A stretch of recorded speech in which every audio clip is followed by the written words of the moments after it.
வணக்கம், welcome back to my channel ஹெல்த்தியா வாழலாம். இன்னைக்கு வந்து பாத்தீங்கன்னா கப் கேக் எப்படி வீட்டில் செய்யலாம் அப்படின்னு தான் பார்க்க போறோம்.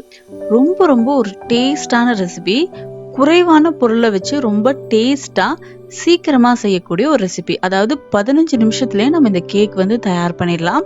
பொருளும் வந்து பாத்தீங்கன்னா ரொம்ப பேசிக்கான பொருள் வச்சே நம்ம செஞ்சுக்கலாம். இப்போ இது எப்படி செய்யறதுன்னு பார்க்கலாம். நம்ம சேனல் சப்ஸ்கிரைப் பண்ணாம இருந்தீங்க அப்படின்னா சப்ஸ்கிரைப் பண்ணிக்கோங்க. நாம இந்த ரெசிபியை குக்கர்ல தான் ஸ்டீம் பண்ணி செய்ய போறோம். ஸோ அதனால குக்கரை வந்து ப்ரீ ஹீட் பண்ணிக்கலாம். நான் 1/4 பங்கு அளவு தண்ணி ஆட் பண்ணி குக்கரை வந்து ஸ்டவ்ல ஆன் பண்ணி வச்சிருக்கேன். ஸோ இது நல்லா கொதிக்கட்டும். இப்போ வந்து பாத்தீங்கன்னா ஒரு போல்ல 10 ரூபா டைரி மில்க் சாக்லேட் வந்து நான் எடுத்திருக்கேன். ஸோ அந்த 10 ரூபா டைரி மில்க் சாக்லேட்டை இந்த போல்ல வந்து நம்ம போட்டுக்கலாம். இது வந்து பாத்தீங்கன்னா நல்லா மெல்ட் பண்ணணும். ஸோ அதனால இந்த சாக்லேட்டை நம்ம ஆல்ரெடி ப்ரீ ஹீட் பண்றதுக்காக வச்சிருக்கோம் இல்லையா குக்கர், அது வந்து தண்ணி நல்லா கொதிச்சிருச்சு. இதுல உங்ககிட்ட ஸ்டீமர் மாதிரி ஏதாவது பிளேட் இருந்துச்சு அப்படின்னா அதை உள்ள வச்சு ஸ்டீம் பண்ணிக்கோங்க. நான் வந்து இந்த மாதிரி செட் பண்ணியிருக்கேன். ஸோ இப்போ இந்த சாக்லேட் வந்து பாத்தீங்கன்னா நல்லா மெல்ட் ஆகணும். இந்த ஹீட்ல இந்த சாக்லேட் வந்து ஆட்டோமேட்டிக்கா மெல்ட் ஆயிரும். ஸோ பாருங்க, இந்த அளவுக்கு இது மெல்ட் ஆயிரும். இப்போ இந்த சாக்லேட்டை நம்ம வெளியே எடுத்துக்கலாம். இப்போ இந்த சாக்லேட்ல வந்து பாத்தீங்கன்னா கொஞ்சமா ஒரே ஒரு டீஸ்பூன் அளவு மில்க் ஆட் பண்ணிக்கலாம். ஸோ அந்த மில்க் ஆட் பண்ணி நல்லா நீங்க மிக்ஸ் பண்ணீங்கன்னா இந்த மாதிரி பால் மாதிரி நல்லா வரும்.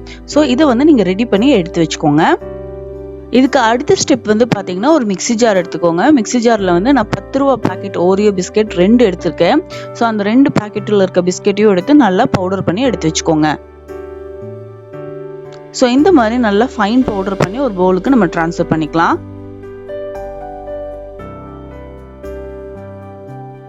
இப்போ இதுல வந்து பாத்தீங்கன்னா காய்ச்சி ஆற வச்ச பால் தான் நான் சேர்க்கிறேன். 1/2 கப் பால் சேர்த்துக்கலாம். பாலை அப்படியே ஃபுல்லா சேர்க்காம கொஞ்சம் கொஞ்சமா சேர்த்து நல்லா மிக்ஸ் பண்ணிக்கோங்க.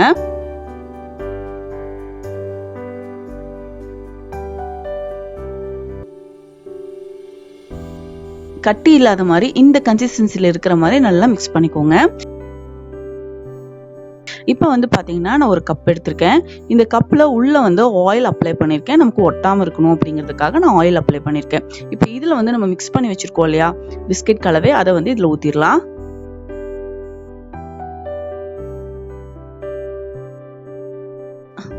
உங்ககிட்ட இந்த மாதிரி கப் இல்லை அப்படின்னா நோ வரிஸ், நம்ம டம்ளர்ல கூட செய்யலாம். இப்போ வந்து பாத்தீங்கன்னா இதுல நம்ம ஆல்ரெடி ரெடி பண்ணி வச்சிருக்கோம் இல்லையா டைரி மில்க் சாக்லேட். ஸோ அந்த சாக்லேட் எடுத்துக்கோங்க. அதை நல்லா பால் மாதிரி உருட்டிட்டு இதுக்கு சென்டர்ல அந்த சாக்லேட்டை நம்ம அப்ளை பண்ணணும். இப்போ இந்த சாக்லேட் வந்து உள்ள போற அளவுக்கு நல்லா ப்ரெஸ் பண்ணி விட்டுருங்க. சாக்லேட் வந்து கண்டிப்பா மேல இருக்க கூடாது, உள்ளதான் இருக்கணும். ஸோ இது போல நீங்க செட் பண்ணிக்கோங்க.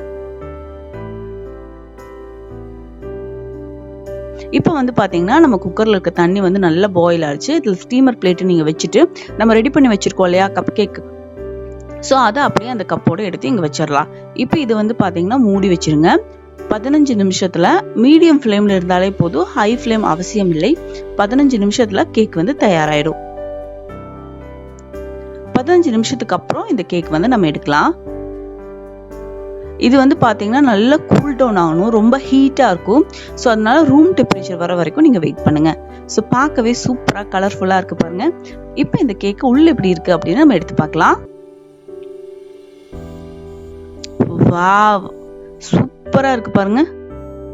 அந்த சாக்லேட் வந்து அப்படியே மெல்ட் ஆகி அப்படியே அழகா வருது. இந்த சாக்லேட்டோட நீங்க இதை எடுத்து சாப்பிடும்போது இந்த கப் கேக் ரொம்ப யம்மியா இருக்கும். நீங்களும் கண்டிப்பா ட்ரை பண்ணி பாருங்க. செம்ம ஈஸியான ரெசிபி, பட் டேஸ்ட் வந்து ரொம்ப நல்லா இருக்கும். உள்ள இருக்கிற அந்த டைரி மில்க் சாக்லேட்டோட நீங்க இதை எடுத்து சாப்பிடும்போது அவ்வளோ டேஸ்டா இருக்கும். கண்டிப்பா நீங்களும் ட்ரை பண்ணி பாருங்க, உங்க கிட்ஸுக்கும் கொடுங்க. இந்த வீடியோ உங்களுக்கு பிடிச்சிருந்தா லைக், ஷேர், கமெண்ட் பண்ணுங்க. சேனலை நீங்க இன்னும் சப்ஸ்கிரைப் பண்ணாம இருக்கீங்க அப்படின்னா சப்ஸ்கிரைப் பண்ணிக்கோங்க. ஏன்னா நம்ம சேனல்ல ஹெல்த்தியான ரெசிபிஸ் மட்டும்தான் வரும். இன்னும் வேறொரு வீடியோவோட நான் உங்களை சந்திக்கிறேன். Bye bye.